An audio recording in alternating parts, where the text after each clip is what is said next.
Bonjour et bienvenue sur Atech. Aujourd'hui, on va parler du robot humanoïde le plus médiatisé du moment, Tesla Optimus.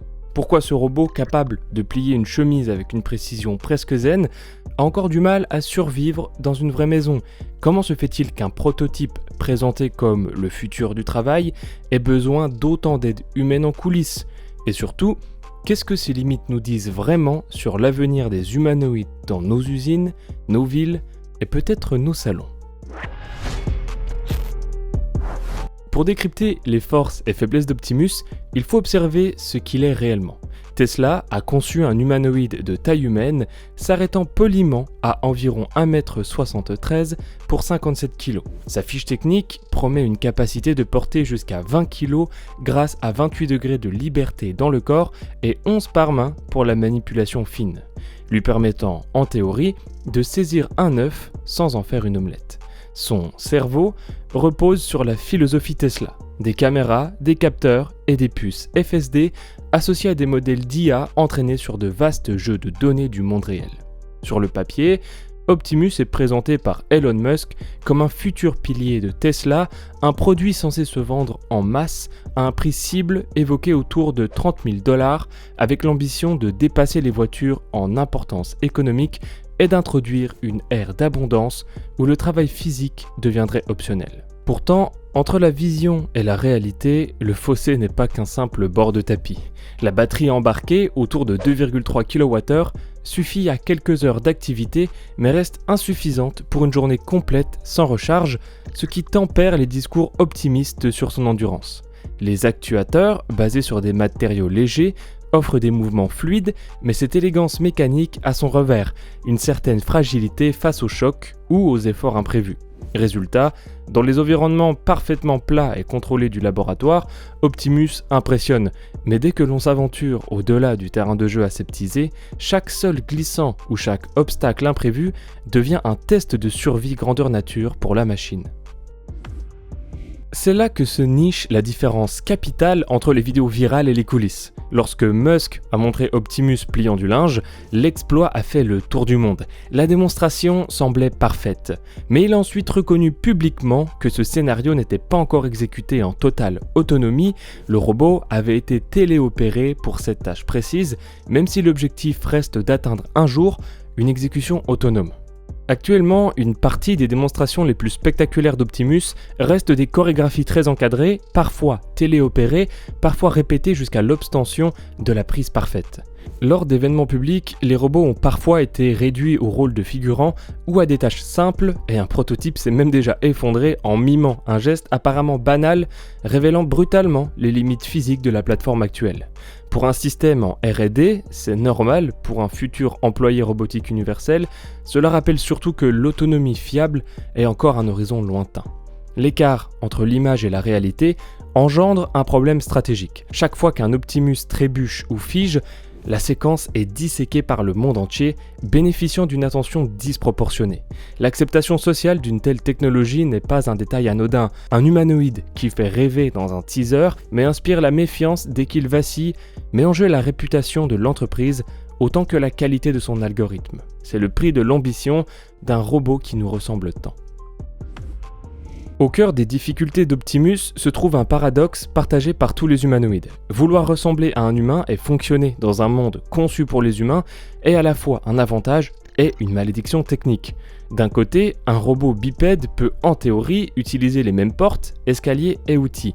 De l'autre, cela impose de reproduire ou d'approcher l'extraordinaire combinaison d'équilibre dynamique, de coordination fine et d'anticipation qui fait qu'un humain traverse un salon encombré ou s'adapte à un sol irrégulier sans même y penser. Même des robots très avancés, comme l'Atlas de Boston Dynamics, restent cantonnés à la recherche et aux démonstrations spectaculaires. Ils savent courir et sauter, mais ne sont pas encore déployés à grande échelle pour des tâches répétitives en usine. Tesla veut, elle, un robot généraliste, produit en série à un prix accessible, utilisable partout. Le problème est que, à vouloir être à peu près bon en tout, le robot risque de n'être excellent nulle part, du moins dans son état actuel. C'est l'équivalent mécanique d'un étudiant très doué qui essaye de valider 10 diplômes simultanément. S'ajoute la contrainte terre-à-terre de la maintenance. Chaque choc, chaque mauvaise chute exige des capteurs à recalibrer et des pièces à vérifier. Un bras humain se rattrape instinctivement quand on glisse. Un bras de robot exige une inspection détaillée. Dans son état actuel, Optimus est un système qui nécessite une équipe technique de soutien derrière lui, bien plus qu'un collègue autonome que l'on pourrait laisser travailler seul 8 heures de suite sans surveillance. Sur les délais de commercialisation, la réalité a significativement ajusté le calendrier. Au départ, Musk évoquait l'idée de milliers de robots à terme et la possibilité d'une production importante dès le milieu des années 2020 avec un usage prioritaire dans les usines Tesla. Depuis, les annonces publiques parlent plutôt de faible production pour usage interne autour de 2025 et de vente envisagée à partir de 2026 avec des tâches initialement basiques comme déplacer des boîtes ou pousser des chariots plutôt qu'une autonomie générale. Des médias spécialisés ont rapporté qu'en 2025, la montée en cadence restait prudente avec des contraintes matérielles à résoudre, notamment sur la robustesse des composants et l'endurance de la batterie, ce qui freine une production de masse immédiate. Pendant ce temps, des concurrents comme Figure AI ou Apptronik avancent avec des robots humanoïdes orientés vers des déploiements plus ciblés en usine, parfois déjà testés avec des partenaires industriels. Cette tension est révélatrice. Optimus est mis en avant avec des démonstrations larges, mais avec peu de preuves publiques d'un usage continu et rentable sur le terrain, contrairement à des approches plus pragmatiques de certains rivaux. Tout cela ne signifie pas qu'Optimus est un échec. Il est clairement dans une phase de prototype évolué avec un agenda ambitieux. Tesla travaille déjà sur une 3e génération et des informations de marché évoquent des commandes importantes d'actuateurs, un signal de préparation à une montée en échelle future.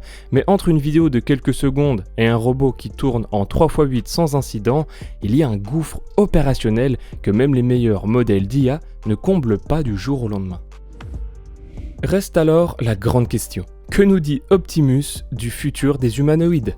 D'abord, qu'il y a un potentiel immense. Si Tesla parvient à rendre ce robot fiable, sûr et abordable, l'impact sur la main-d'œuvre sera potentiellement considérable des entrepôts aux sites industriels, voire à certains services à la personne.